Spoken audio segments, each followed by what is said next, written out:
बिस्मिल्लाहिर्रहमानिर्रहीम। अस्सलाम वालेकुम। मैं हूँ आयशा और वेलकम करती हूँ आपको आयशा के किचन में।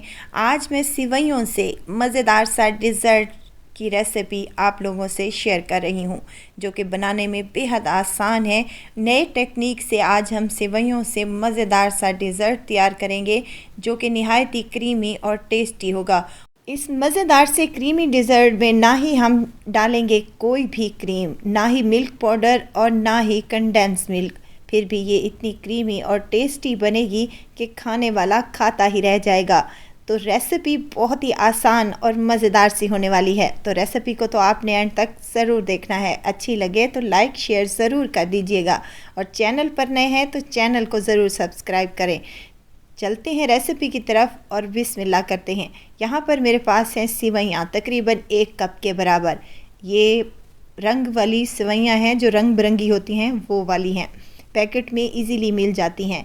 यहाँ एक पैन में मैंने पहले ही पानी को बॉईल करने के लिए रख दिया था। सिवैयाँ इसमें शामिल कर दें और इसको मीडियम हाई फ्लेम पर बॉईल आने तक छोड़ दें जब तक हम दूसरा काम कर लेते हैं। यहाँ पर मेरे पास एक बाउल है जिसमें हाफ़ कप मैं साबूदाना शामिल कर रही हूँ।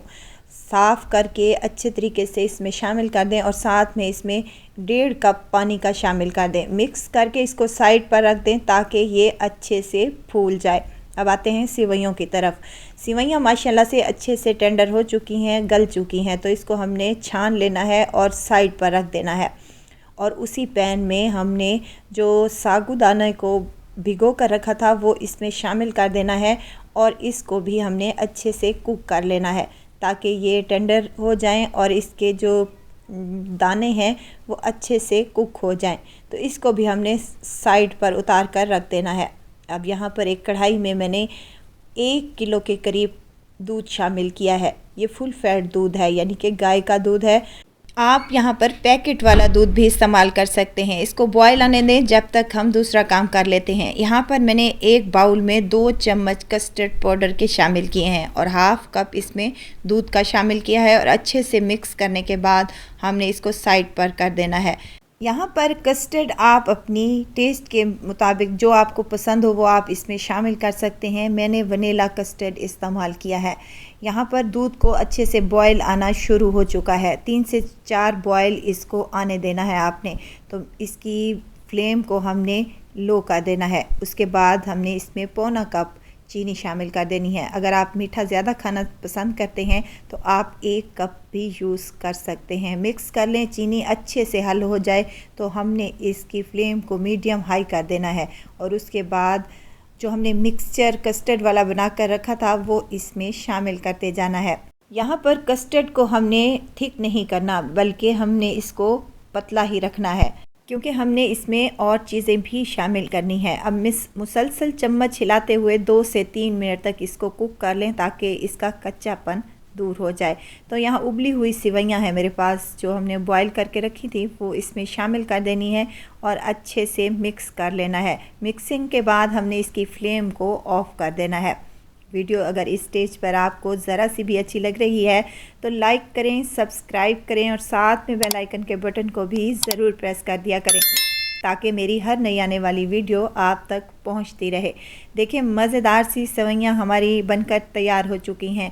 अब हमने इनको चूल्हे से उतार लेना है और इसको रूम टेम्परेचर पर लेकर आ जाना है। रूम टेम्परेचर पर जब ये हमारी सेवइयाँ आ जाएँ तो हमने जो साबूदाने को बॉयल करके रखा था वो इसमें शामिल कर देना है और इसकी भी अच्छे से मिक्सिंग कर लेनी है। आपने कई बार दूध वाली सेवइयाँ बनाई होंगी घर पर, लेकिन अगर आप मेरे इस तरीके से सेवइयाँ तैयार करेंगे तो देखें कितनी मज़ेदार सी और क्रीमी सी लग रही हैं और खाने में तो इसका टेस्ट और जायका लाजवाब है। अब यहाँ पर मिक्सिंग अच्छे से हो गई है। मैं इसमें कुछ फ्रूट शामिल कर रही हूँ। आप अपनी पसंद के मुताबिक जो आपको फ्रूट पसंद हो वो आप इसमें शामिल कर सकते हैं। अगर फ्रूट शामिल ना भी करें तो भी एज़ इट इज़ भी ये सर्व कर लें, बहुत ही टेस्टी लगती है। मैंने इसमें सेब और केले शामिल किए थे।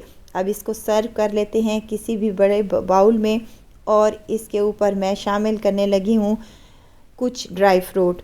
आप अपनी पसंद के मुताबिक शामिल कर लें। मैंने इसमें किशमिश शामिल की है और कटे हुए बादाम भी शामिल कर लिए हैं। ज़रूर ट्राई कीजिएगा, बहुत ही टेस्टी और बहुत ही मज़ेदार बनती है। आप इसको ठंडा करके सर्व करें तो ये खाने में बहुत ही टेस्टी और मज़ेदार लगेगी। आप इसको किसी दावत में भी बना सकते हैं, या फिर आपके कोई गेस्ट आ रहे हों तो आपने फटाफट से ये मज़ेदार सा सिवैयों वाला डिज़र्ट बनाकर तैयार कर लेना है। अपने घर वालों के लिए भी आप बना सकते हैं, कोई इशू नहीं है। तो ज़रूर ट्राई कीजिएगा और दुआओं में मुझे ज़रूर याद रखिएगा। खुश रहें, खुशियाँ बाँटें। इजाज़त चाहती हूँ, फिर आऊँगी इंशाअल्लाह नई और मज़ेदार सी चटपटी रेसिपी के साथ। आयशा को दीजिए इजाज़त, अपना बहुत सारा ख्याल रखिएगा, दुआओं में मुझे याद रखिएगा। अल्लाह हाफ़िज़।